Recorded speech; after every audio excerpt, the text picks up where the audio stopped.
Ya baik, selamat sore sahabat robotik dimanapun Anda berada.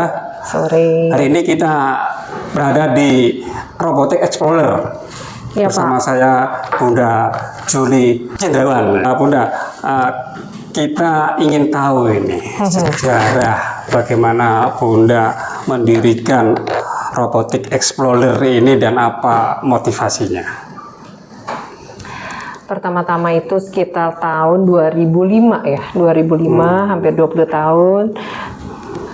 Bermula dari anak saya 2 laki-laki, saya tuh demen mengajar. Jadi saya lihat kok 3 tahun nggak ada kursus, nggak ada pembelajaran, saya yang tidak betah. Jadi saya dirikan kursus sains sebenarnya.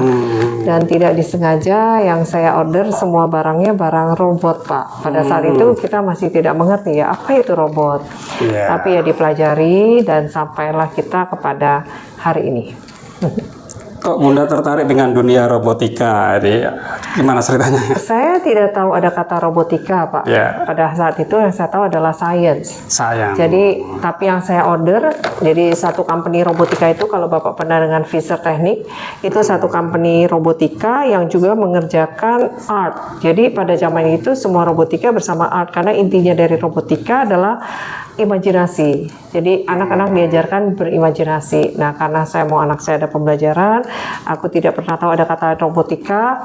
Saya pikir itu sains dan aku pesan barangnya sampai sini, robot gitu. Jadi keterusan dan saya mulai meresearch robotika di mana-mana di negara-negara yang saya bandingkan ke Thailand, ke Vietnam waktu itu ya, medium country, sudah mulai nih ada kata robot di SMA-nya. Jadi kenapa kita tidak sekalian mulai untuk Indonesia bisa bertambah pintar dengan dunia yang baru. Mohon maaf, dari background pendidikan sendiri Bunda di bidang sains juga atau tidak? Saya S1 dan S2 saya di Amerika, bidang saya finance dan marketing. Balik lagi tadi demi anak, saya ingin anak ada kursus, saya pikir nih kursus sains, nggak taunya robot, Pak. Itu mulanya. Ya, kita melihat bahwa fakta kita ini tertinggal 10-15 tahun dari luar negeri ya terkait dengan pembelajaran coding AI dan robotika ini. Gimana kira-kira menurut pandangan Bunda? Sebenarnya kita tertinggal sekitar menurut saya bisa 35 tahunan sih kalau kita harus jujur tuh 35-37. Tapi bagi saya ya Indonesia itu sangat-sangat cerdas. Terutama ada survei mengatakan semakin hitam kulit kita di sainsnya itu semakin bagus. Dan saya sudah buktikan dengan dari tahun 2005, saya selalu bawa anak bangsa setiap tahun pertanian ke luar negeri, pulangnya itu tidak pernah tidak bawa sesuatu. Dan bukan harapan 1, 2, dan 3, ada sesekali, tapi lebih banyaknya 1, 2, dan 3.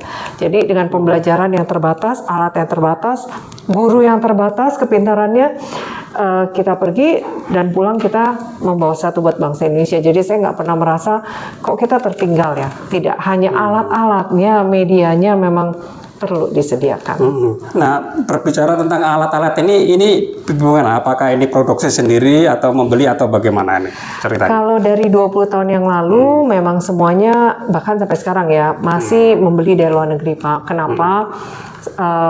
Tidak mungkin kita membuat satu factory, pabrik atau home industry kalau demand-nya tidak ada gitu. Nah, tapi tahun ini sangat-sangat berbahagia kita waktu kepres turun dan KKA dijalankan, artinya adalah sudah ada nih pasar dan anak-anak Indonesia sudah bisa punya alat yang komplit dan dibuat di Indonesia, diinvest di Indonesia gitu, Pak. Ya.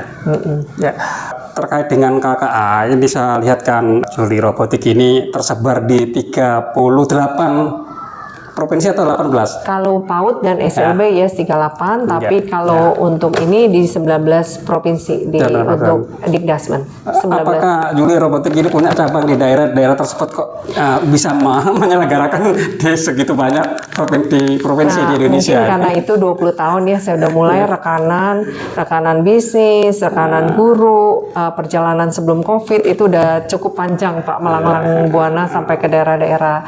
Jadi perkenalan cukup panjang. bidang. Di asosiasi pun saya cukup giat memang. Jadi banyak sekali asosiasi yang saya jadi dewan pengawas, pengarah, karena mungkin di bagian teknologi kurang wanitanya dan kurang bagian teknologinya dan robotik. Jadi selalu saya ada di mana-mana.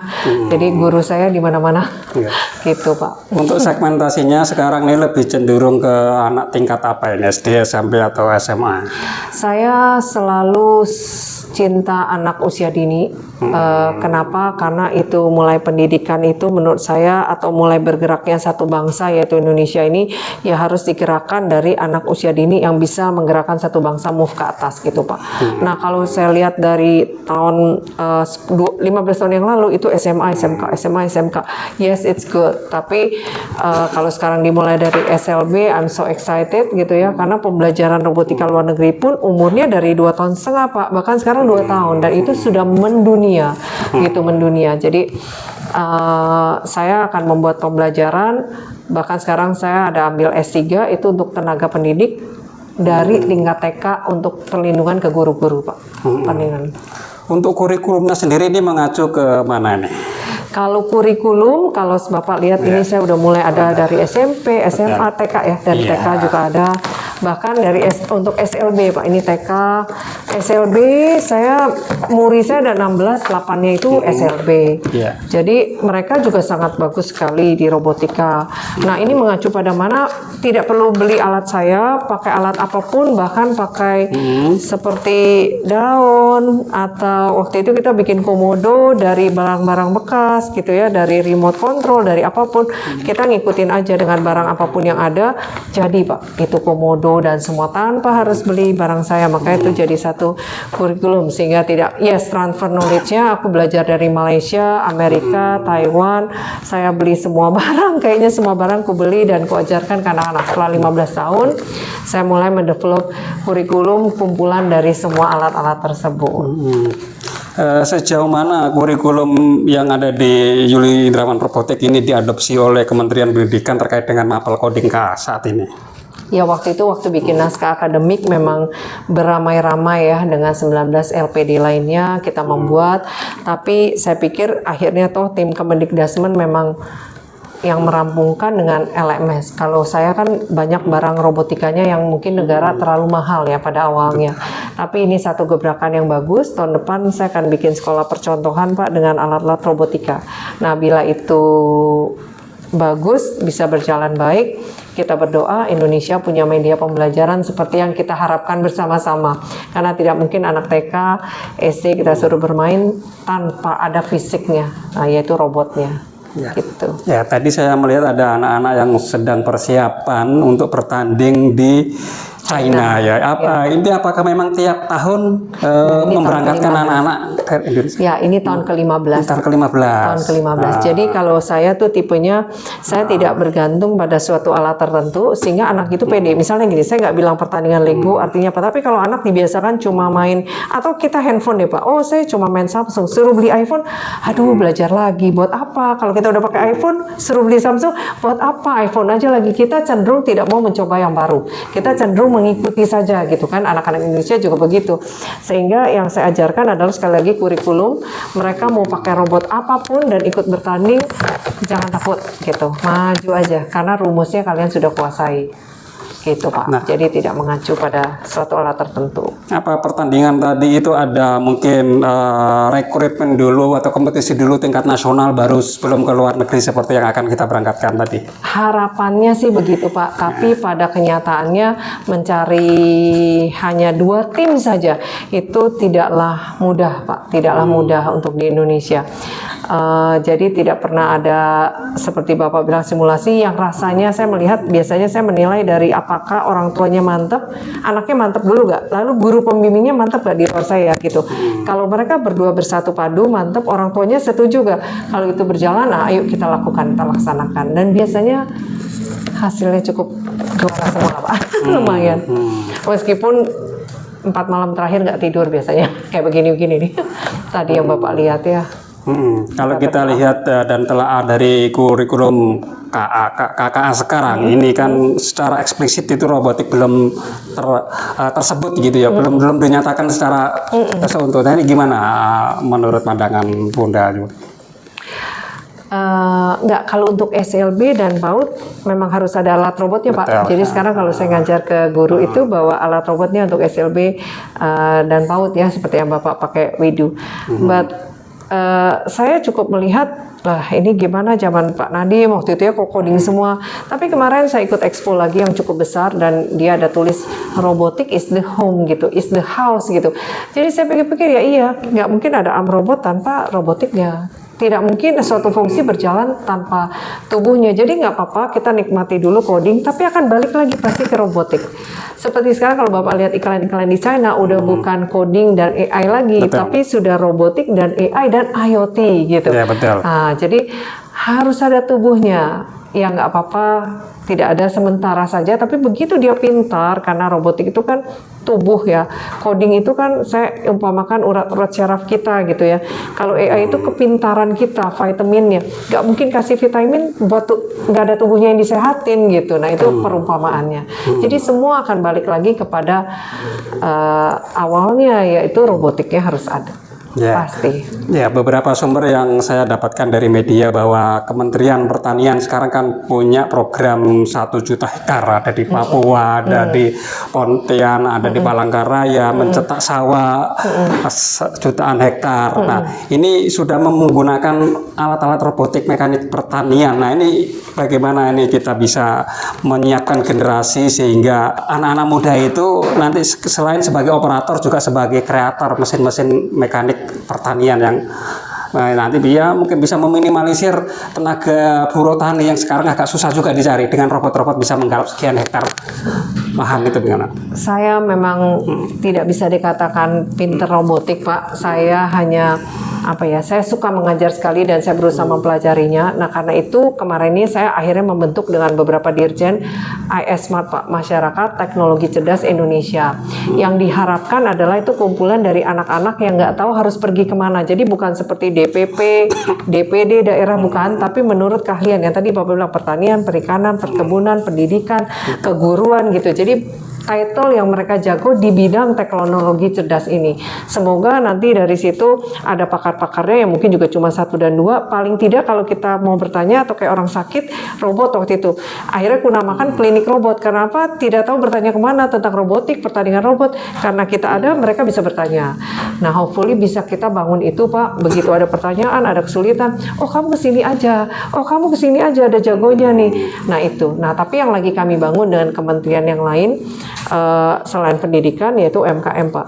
UMKM kenapa ya tadi kita mau bikin DIY Pak, exactly seperti yang Bapak bilang, kenapa sudah bisa mulai DIY karena under Indonesia, karena ya pemerintah sudah membuka pasar ini. Saya harap yang bisanya cuma ngoprek, nggak bisa presentasi, nggak bisa bikin marketing, bisanya cuma ngoprek, anak-anak yang hebat ini dari Indonesia punya tempat menjual barangnya.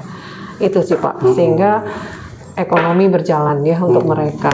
Itu sih Pak harapan saya. Ya, kalau misalnya ada siswa ya jenjang SD mau belajar robotik di sini, SMP juga demikian, SMA juga demikian, apakah yang diajarkan itu melihat jenjang anak itu apa atau mereka mempelajari sesuatu sesuai dengan kurikulum ini? Kalau untuk yang kursus di sini sekarang ini karena sudah punya materinya, kami bisa trial dulu dan bisa langsung mengikuti. Nah bagi yang belum bisa sama sekali tiba-tiba SMA, anehnya anak itu bisa aja tuh. Paling sebulan kita ajari apa, tahu-tahu dia udah bisa karena anak itu udah self learning ya. Jadi sudah pintar-pintar anak kita itu sebenarnya tanpa sengaja belajar. Nah gitu Pak. Jadi mengikuti kurikulum. Kalau yang sekarang ini sih karena udah ada mengikuti kurikulum. Nah tinggal kalau menurut saya sekarang ini pada zaman ini udah harus ada pertandingan memang internasional. Kita memang sudah ya tinggal adopt, tapi Indonesia tidak ketinggalan gitu. Jadi emang ngikutin umurnya, ngikutin yang dunia mengajarkan apa itu saya ikuti, tidak ketinggalan dengan dunia. Ya, apakah Robotic Explorer ini ada hanya di Jakarta ini? Sebenarnya di Bandung di mana ada, tapi saya nggak pernah berkata ke teman-teman saya tuh harus ini gitu namanya, biarin mereka menciptakan nama sendiri, karena waktu itu tidak pernah terpikir bahwa robotik ini juga bisa sampai meng-Indonesia. Tapi dengan adanya program pemerintah KKA, saya pikir itu juga membuka mata hati dan pikiran saya, wah ini saatnya nih di satu Indonesia tiba-tiba punya banyak guru yang sudah bisa robotik coding KA, sehingga dengan segera bila bersatu padu semua jenjang ya ekosistemnya, saya pikir harapan yang kita pikirkan bersama-sama Bapak ini itu sangat mungkin terrealisasi sih Pak, buat satu Indonesia segera bisa pintar robotik coding KA. Ya, kalau melihat dari kurikulum ini bisa dijelaskan ini Bunda, kalau misalnya PAUD itu robotik apa yang dipelajari, kemudian SD apa, SMP apa, kemudian SMA apa, ini sensor-sensor yang digunakan ya, gitu. Secara garis besar ya, kalau TK memang merakit. Kalau nanti SD 1 dan 2 itu mekanik Pak, mulai belajar mekanik. Kalau SD 3 4 elektronik Pak. Nah, sebenarnya itu kan zaman dulu udah belajar, tapi kan hilang masuk komputer. Nah, sekarang belajar lagi waktu zaman saya elektronik dan komputer. Nah, waktu kelas 4 dan 5 dia udah mulai belajar mobile robotik. Nah, SMP dia udah mulai belajar programming robotik. Nah, SMA udah desain robotik sesuai custom yang mau dibuat apa. Baru habis itu sekarang kan ya ada pilihan submapelnya, mau robot atau mau robot yang memindahkan barang atau underwater robot, drone. Sekarang ini dari 3 SD udah saya ajarkan juga. Nah, yang penting memakai prinsip-prinsip di sini, apapun yang kita ajarkan tidak apa-apa, asal sampai rumus-rumusnya, sub-subnya yang kita mau ajarkan itu apa ujungnya. Gitu. Tadi di bawah juga saya lihat ada lapangan soccer robot ini ya. Ini itu kalau untuk lomba itu yang dinilai apanya? Apakah masuk bola ke gawang atau dari segi programmingnya robot itu atau gimana yang di kriteria penilaian? Saya membuat 10 permainan itu berdasarkan 15 tahun ini diundang terus pertandingan di tiap negara. Bahkan kalau di Australia di mana itu anak TK sudah bertanding dunia gitu kan. Jadi saya membuat 10 macam permainan dengan rule-rule-nya yang memang sering ditandingkan. Nah, itu yang saya buat sih Pak beberapa. Nah, tentang permainan di gimana saya cuma mau tunjukkan alat ini bisa semua loh. Alat ini bisa semua loh. Maksudnya nggak ada alat yang terlalu jelek, nggak ada alat yang terlalu bagus. Semuanya bisa nyampe pada poinnya. Tapi kategori pertandingan ya ada 10 itu. Maze solving, sumo, semua kan bolak-balik ke situ aja Pak. Racing gitu kan, soccer gitu. Nah, itu sampai kita dewasa pun ini kan ada soccer robot pakai nao gitu kan, pakai apa. Jadi itu tujuannya kemarin itu buat komunitas anak-anak usia dini dari 4 tahun ya sampai SD besar sih, sampai SD kelas 6. Jadi semuanya ada rule mengikuti, yaitu rule dunia lagi Pak, yang saya berikan. Ya, di meja ini juga banyak alat-alat perangkat termasuk yang Bunda pegang. Ini bisa dijelaskan ini robot apa dan bisa apa ini? Ini Nao. Ya. Ini robot ini terkenal di tahun 2010.